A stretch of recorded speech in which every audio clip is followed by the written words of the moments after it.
جس موضوع جس ٹاپک کے تحت آپ لوگوں کے سامنے کچھ باتیں رکھنا چاہتا ہوں وہ ہے اسراء اور معراج کے تعلق سے۔ لیکن میں اپنی بات کو شروع کرنے سے پہلے میں اللہ تبارک و تعالیٰ سے دعا کرتا ہوں کہ باری الہ ہمیں سچ سچ قرآن و احادیث کے مطابق کہنے کی توفیق عطا فرمائے، اور کہنے والے کو اور سننے والے کو سننے سے زیادہ اس پر پوری عمل کرنے کی توفیق عطا فرما، آمین ثم آمین۔ تو آج کا میرا موضوع سخن ہے، وہ ہے اسراء اور معراج۔ میرے بھائیوں، معراج کے تعلق سے علماء کرام کے درمیان بہت سارے اختلافات ہیں۔ آج رجب کی 25 تاریخ ہے۔ کچھ لوگوں کا کہنا ہے، بعض علماء کرام کا کہنا ہے کہ اللہ کے نبی صلی اللہ علیہ وسلم کو معراج جو کرایا گیا تھا، ساتوں آسمان کا جو دورہ کرایا گیا تھا، وہ تاریخ 27 رجب کی تھی۔ لیکن یہ قول صحیح نہیں ہے، کیونکہ قرآن و احادیث کے اندر کوئی بھی متعین تاریخ نہیں ہے کہ اللہ کے نبی صلی اللہ علیہ وسلم کو معراج جو کرایا گیا تھا وہ فلاں تاریخ تھی۔ یہ کہیں بھی ثابت نہیں ہے۔ اس بات کو لے کر کے علماء کرام کے درمیان اہل علم کے نزدیک بہت سارے اختلاف ہیں۔ کچھ علماء کا کہنا ہے کہ جس سال آپ صلی اللہ علیہ وسلم کو نبوت ملی اسی سال معراج بھی کرایا گیا۔ کچھ علماء کرام کا کہنا ہے کہ نبوت کے 5 سال بعد اللہ کے نبی صلی اللہ علیہ وسلم کو معراج کرایا گیا۔ کچھ علماء کرام کا کہنا ہے کہ نبوت کے 10ویں سال بعد آپ صلی اللہ علیہ وسلم کو معراج کرایا گیا۔ کچھ علماء کرام کا کہنا ہے کہ نبوت کے 13ویں سال بعد آپ صلی اللہ علیہ وسلم کو معراج کرایا گیا۔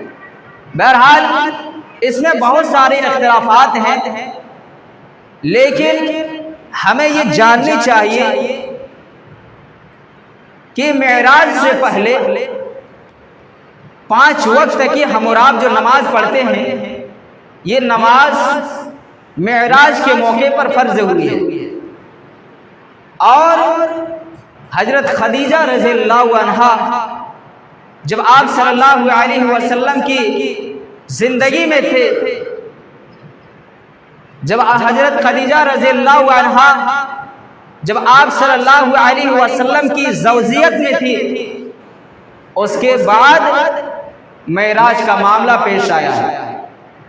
اگر ہم اور آپ خدیجہ رضی اللہ عنہا کی سیرت پڑھیں گے تو ہم سب کو معلوم ہو جائے گا کہ حضرت خدیجہ رضی اللہ عنہا کی وفات نبوت کے 10ویں سال رمضان المبارک کے مہینے میں ہوئی ہے۔ تو اس سے پتہ چلتا ہے کہ معراج کا معاملہ اس کے بعد کا رہا ہوگا۔ اللہ تبارک و تعالیٰ نے اللہ کے نبی صلی اللہ علیہ وسلم کو معراج جو کرایا گیا اس کا تھوڑا بیک گراؤنڈ دیکھ لیتے ہیں۔ میرے بھائیوں، اگر ہم اور آپ اگر اللہ کے نبی صلی اللہ علیہ وسلم کی زندگی کو پڑھیں گے، اگر آپ سیرت کا مطالعہ کریں گے تو حضرت خدیجہ رضی اللہ عنہا وہ سب سے پہلی خاتون ہے جنہوں نے اسلام قبول کیا تھا۔ آپ صلی اللہ علیہ وسلم کی زوجیت میں جب تک حضرت خدیجہ رضی اللہ عنہا تھی، اللہ کے نبی صلی اللہ علیہ وسلم نے کبھی دوسری شادی نہیں کی۔ میرے بھائیوں، اگر آپ اللہ کے نبی صلی اللہ علیہ وسلم کی زندگی پڑھیں گے نبوت کے 10 سال کے بعد حضرت خدیجہ رضی اللہ عنہا کی انتقال ہو جاتی ہے۔ کچھ دنوں کے بعد آپ صلی اللہ علیہ وسلم کے چچا ابو طالب بھی اس دنیا سے چلے جاتے ہیں۔ اس سال کو یہاں تک اللہ کے نبی صلی اللہ علیہ وسلم نے عام الحزن کا نام دے دیا ہے، یعنی غموں کا سال۔ عام الحزن غموں کا سال، اللہ کے نبی صلی اللہ علیہ وسلم نے اس سال کا نام دے دیا ہے۔ آپ صلی اللہ علیہ وسلم کی وفادار بیوی جب اللہ کے نبی صلی اللہ علیہ وسلم نبوت سے پہلے غار حرا میں عبادت کیا کرتے تھے، آپ صلی اللہ علیہ وسلم اللہ کی عبادت میں مشغول رہا کرتے تھے۔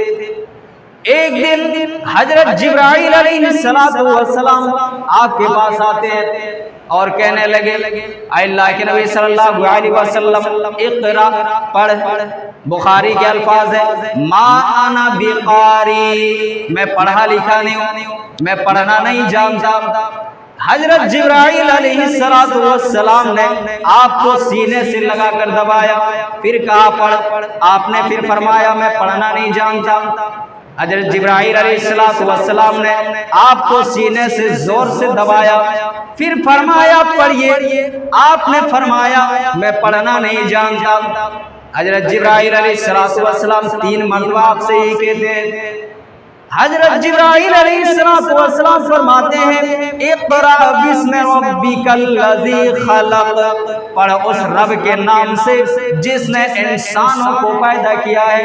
خلق الانسان من علق، جس نے انسانوں کو خون کے لوتھڑے سے پیدا کیا ہے۔ اقرا وربک الاکرم، پڑھ اس رب کے نام سے جو بڑا کرم والا ہے۔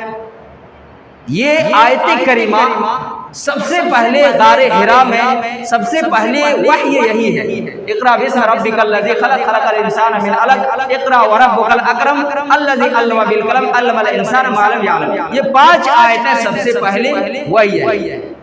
جب یہ وحی نازل ہوئی، اللہ کے نبی صلی اللہ علیہ وسلم گھبرا جاتے ہیں، دوڑے دوڑے اپنے گھر میں آتے ہیں۔ حضرت خدیجہ رضی اللہ عنہا سے کہنے لگے خدیجہ مجھے کمبل اڑا دو، مجھے کمبل اڑا دو، مجھ پر گھبراہٹ ہو رہی ہے، مجھے میں اپنے نفسوں پر خوف کھاتا ہوں، کہیں اللہ تبارک و تعالی مجھے ہلاک نہ کر دے، مجھے اپنے جانوں پر ڈر ہے۔ حضرت خدیجہ رضی اللہ عنہا دلاسا دے رہی ہے، اے اللہ کے نبی، ابھی نبی اس سے پہلے نہیں ملے تھے، خدیجہ رضی اللہ عنہا دلاسا دے رہی ہے اللہ تبارک و تعالی آپ کو ضائع نہیں کرے گا، اللہ رب العالمین آپ کو برباد نہیں کرے گا، کیونکہ آپ نے ہمیشہ اپنے سے زیادہ دوسرے کی فکر کی ہے، ہمیشہ اپنے سے زیادہ دوسرے کی پرواہ کی ہے، آپ نے کبھی بھی غلط کا ساتھ نہیں دیا ہے، آپ ہمیشہ حق پر تھے اور حق پر چل رہے ہیں، لہذا اللہ تبارک و تعالی آپ کو برباد ہونے نہیں دے گا۔ یہاں خدیجہ رضی اللہ عنہا اللہ کے نبی صلی اللہ علیہ وسلم کو دلاسا دے رہے ہیں، کس سے؟ اللہ کے نبی صلی اللہ علیہ وسلم ڈرے ہوئے تھے۔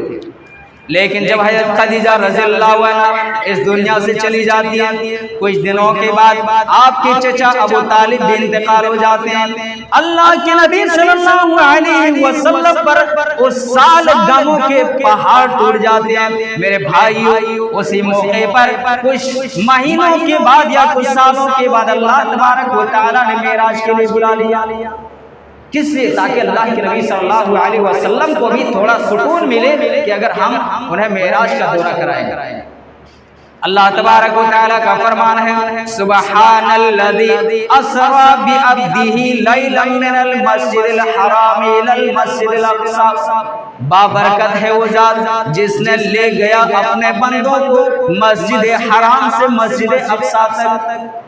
اگر ہم اور آپ ابھی اگر تفسیر پڑھیں گے یا اصل البیان رکھا ہوا ہے، اگر آپ اس آیت کریمہ کی تفسیر میں دیکھیں گے تو مسجد حرام سے خانہ کعبہ سے مسجد الاقصی کی جو دوری ہے وہ 40 دن کی مسافت ہے۔ 40 دن کی دوری ہے، لیکن یہ اس وقت کا ہے کہ جب پہلے زمانے میں جو سواریاں تھیں، جیسے اونٹ ہو گیا یا پھر گھوڑے، تو اگر آپ اس سے سفر کریں گے تو 40 دن لگ سکتا ہے۔ تفسیر کے اندر وہ موجود ہے کہ خانہ کعبہ اور مسجد اقصیٰ کی جو دوری ہے وہ 40 دن کی مسافت ہے، اور اللہ تبارک و تعالیٰ نے یہاں اللہ کے نبی صلی اللہ علیہ وسلم کو راتوں رات مسجد حرام سے لے کر کے مسجد اقصیٰ تک کا سفر کرایا، اور پھر وہاں سے 7 آسمان کا دورہ بھی کرایا گیا۔ لوگوں کو جب اللہ کے نبی صلی اللہ علیہ وسلم نے بتلایا تو لوگ ماننے سے انکار کرتے تھے کہ آخر یہ کیسے ہو سکتا ہے، یہاں سے مسجد حرام سے مسجد اقصیٰ کی جو دوری ہے وہ 40 سال کی مسافت ہے، اور اللہ یہاں محمد ابن عبداللہ کہہ رہے ہیں کہ ہم تو راتوں رات سفر کر کے آگے۔ جب حضرت ابو بکر صدیق رضی اللہ عنہ اللہ کے نبی صلی اللہ علیہ وسلم کے زبان سے سنتے ہیں تو ابو بکر صدیق نے سب سے پہلے تصدیق کی کہ اگر اللہ کے نبی یہ بات اپنی زبان سے کہہ رہی ہے تو پھر یہ 101% سچ ہے، کیونکہ اللہ کے نبی صلی اللہ علیہ وسلم اپنی طرف سے کوئی بات نہیں کہتے۔ وَمَا يَنْطِقُ عَنِ الْهَوَىٰ إِنْ هُوَ إِلَّا وَحْيٌ يُوحَىٰ، اللہ کے نبی اپنی طرف سے کوئی بات نہیں کہتے جب تک آپ کے پاس وحی نہ آ جاتی۔ تو مسجد حرام تک اللہ تبارک و تعالیٰ نے مسجد حرام سے مسجد اقصیٰ تک اور پھر وہاں سے 7 آسمان کا دورہ کرایا گیا۔ اگر آپ سیرت کی کتاب پڑھیں گے آپ کو معلوم ہو جائے گا کہ اللہ کے نبی صلی اللہ علیہ وسلم اپنے گھروں میں سوئے ہوئے تھے۔ کچھ کتاب میں ہے کہ گھروں میں سوئے ہوئے تھے، اور کچھ کتاب میں ہے کہ اللہ کے نبی ام ہانی کے گھر میں سو رہے ہیں۔ بہرحال اللہ کے نبی صلی اللہ علیہ وسلم سوئے ہوئے، اتنے میں حضرت جبرائیل علیہ السلام تشریف لے آتے ہیں، آپ صلی اللہ علیہ وسلم کو اٹھا کر کے حاتم کے پاس لے آتے ہیں۔ حاتم بھائی میں نہیں جانتا ہوں، آپ لوگ جانتے ہوں گے جو حجاج کرام ہے یا پھر جو سعودی عرب میں باہر کنٹری میں جنہوں نے حج عمرہ وغیرہ کیے ہوں گے تو لوگوں کو معلوم ہوگا کہ حاتم کیا ہے۔ کتاب میں اتنا لکھا ہے کہ خانہ کعبہ کے پاس ایک دیوار ہے یا کچھ ایک مقام ہے جس کو حاتم کہا جاتا ہے۔ تو چنانچہ اللہ کے نبی صلی اللہ علیہ وسلم کو وہی جبرائیل علیہ السلام لے کر کے آتے ہیں، آپ کا سینہ چاک کر دیا جاتا ہے، آپ کا سینہ پھاڑ دیا جاتا ہے، دل کو نکالا جاتا ہے، دل کو زمزم کے پانی سے دھویا جاتا ہے، پھر ان کے جسم پر ان کے سینے پر جبرائیل علیہ السلام ہاتھ پھیر دیتے ہیں، سینہ بالکل ٹھیک ٹھاک ہو جاتا ہے، پھر ایک براق منگایا جاتا ہے، سفید قسم کا جانور جو دیکھنے میں گدھے سے بڑا اور خچر سے چھوٹا تھا، سفید قسم کا جانور ہے۔ حدیث کی کتاب سفید رنگ کا جانور ہے، حدیث کی کتاب اگر آپ پڑھیں گے تو معلوم ہوگا کہ اس کا نام حدیث کی کتابوں میں براق ہے، حدیث کی کتاب میں اس کا نام براق ہے۔ چنانچہ اسی براق کے اندر اللہ کے نبی صلی اللہ علیہ وسلم کو اسی کے اوپر بیٹھا دیا جاتا ہے، آ کر کے مسجد اقصیٰ تک لے آتے ہیں، وہاں براق کو اس حلقے سے باندھ دیا جاتا ہے، وہی مسجد کے پاس باندھ دیا جاتا ہے۔ آپ صلی اللہ علیہ وسلم نے وہاں تمام انبیاء کرام کی امامت فرمائی، پھر آپ صلی اللہ علیہ وسلم آسمانی دنیا کی طرف رخ کیے، حضرت جبرائیل علیہ السلام براق پر کو بٹھاتے ہیں اور آسمان کی طرف لے جایا جانے لگتا ہے۔ حدیث کے الفاظ ہیں ثم انطلقنا حتی اتینا السماء الدنیا، یہاں تک کہ آسمانی دنیا کی طرف چلے۔ جب پہلے آسمان پر پہنچتے ہیں دروازہ کھلوایا جاتا ہے، پوچھتے ہیں کون؟ اندر سے آواز باہر سے آواز آتی ہے کہ جبرائیل علیہ السلام۔ پوچھتے ہیں من معاک، آپ کے ساتھ کون ہے؟ حضرت جبرائیل علیہ السلام جواب دیتے ہیں کہ ہمارے ساتھ جو ہے وہ محمد صلی اللہ علیہ وسلم ہے۔ پھر سوال کرتے ہیں کیا انہیں بلایا گیا ہے؟ جواب دیتے ہیں کہ ہاں انہیں بلایا گیا ہے۔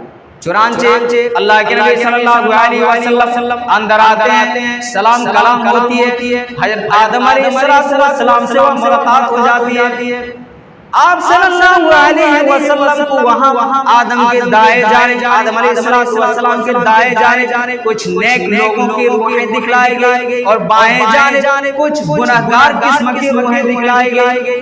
جب آدم علیہ السلام دائیں جانب دیکھتے ہیں تو ہنسنے لگتے ہیں، اور جب بائیں جانب دیکھتے ہیں تو رونے لگتے ہیں۔ آپ صلی اللہ علیہ وسلم نے فرمایا کیا ماجرا ہے؟ جب دائیں جانب آپ دیکھتے ہیں تو پھر ہنسنے لگتے ہیں، اور جب بائیں جانب دیکھتے ہیں تو رونے لگتے ہیں۔ فرمایا یہ جو دائیں جانب ہیں وہ میری امت کے نیک لوگ ہیں جو جنت میں داخل ہوں گے، اور جب میں بائیں جانب دیکھتا ہوں، جب میں رونے لگتا ہوں، میں اس وقت دیکھتا ہوں کہ ہمارے امت کے لوگ گناہگار لوگ ہیں جو اللہ تبارک و تعالیٰ اس کو جہنم میں داخل فرمائیں گے۔ بہرحال پھر اللہ کے نبی صلی اللہ علیہ وسلم دوسرے آسمان کی طرف نکل جاتے ہیں۔ جب دوسرے آسمان کے پاس پہنچتے ہیں وہاں بھی پرمیشن لینا پڑتا ہے، دروازہ کھلایا جاتا ہے، پوچھتے ہیں کون؟ آواز دیتے ہیں کہ جبرائیل علیہ السلام آپ کے ساتھ کون؟ محمد صلی اللہ علیہ وسلم۔ کیا انہیں بلایا گیا ہے؟ ہاں انہیں بلایا گیا ہے۔ پھر وہاں سے گزرنا پڑتا ہے۔ دوسرے آسمان پر ہے عیسیٰ علیہ السلام اور حضرت یحییٰ علیہ السلام سے ملاقات ہوتی ہے، وہاں بھی سلام ہوتی ہے۔ پھر وہاں سے تیسرے آسمان پر پہنچ جاتے ہیں۔ تیسرے آسمان پر حضرت یوسف علیہ السلام سے ملاقات ہوتی ہے۔ پھر وہاں دعا سلام سنتے ہیں۔ پھر وہاں سے چوتھے آسمان پر حضرت ادریس علیہ السلام سے ملاقات ہوتی ہے۔ پھر وہاں دعا سلام، پھر وہاں سے پانچویں آسمان کی طرف جاتے ہیں، وہاں حضرت ہارون علیہ السلام سے ملاقات ہوتی ہے۔ پھر پانچویں آسمان سے چھٹے آسمان کی طرف جب جاتے ہیں وہاں حضرت موسیٰ علیہ السلام سے ملاقات ہوتی ہے۔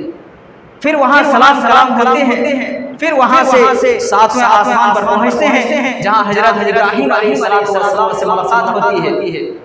حضرت ابراہیم علیہ السلام سے دعا سلام ہوتے ہیں آپ صلی اللہ علیہ وسلم۔ پھر وہاں بیت المعمور کو حاضر کیا جاتا ہے جو ساتوں آسمان کے اوپر ہے، اور بیت المعمور وہ گھر ہے جہاں ایک دن میں 70,000 فرشتے عبادت کرتے ہیں، اور جو شخص اور جو فرشتہ اس ایک دن عبادت کر لیتا ہے پھر قیامت تک دوبارہ اس کی باری نہیں آتی ہے۔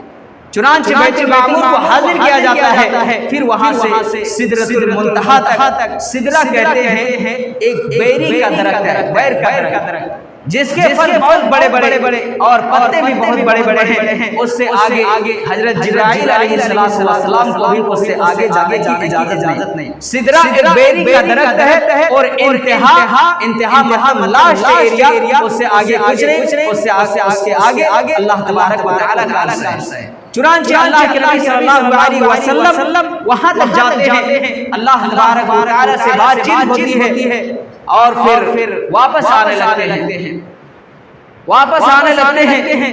جب آپ صلی اللہ علیہ وسلم کا گزر حضرت موسیٰ علیہ السلام سے ہوتی ہے۔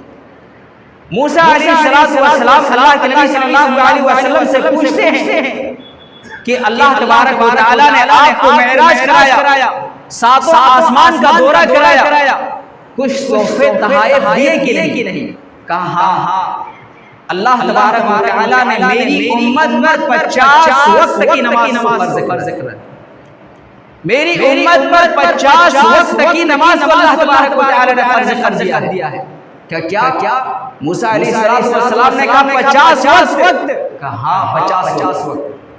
موسیٰ علیہ السلام کہتے ہیں آپ کی امت 50 وقت کی نماز پڑھنے کی طاقت نہیں رکھتے، لہذا آپ اللہ تبارک و تعالیٰ کے پاس جائیے اور سفارش کیجیے، کیونکہ میں بنی اسرائیل کو میں دیکھ چکا ہوں کہ وہ لوگ کتنے عبادت گزار تھے، کتنے عبادت کیا کرتے تھے۔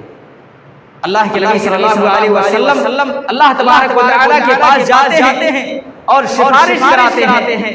اللہ رب العالمین سفارش کر دیتا ہے، کچھ تخفیف کر دیتا ہے، کچھ گھٹا دیتا ہے، اور کتنا گھٹاتا ہے 10، یعنی 50 وقت سے 50 وقت سے 40 وقت کر دیتا ہے، 10 تخفیف کر دیتا ہے، ہلکا کر دیتا ہے۔ پھر موسیٰ علیہ السلام کے پاس آتے ہیں کہ بتاؤ کیا حال ہے؟ کہ اللہ تبارک و تعالیٰ نے 10 وقت کی نماز کم کر دیا ہے۔ اب میری امت پر 40 وقت کی نماز کو فرض کر دیا ہے۔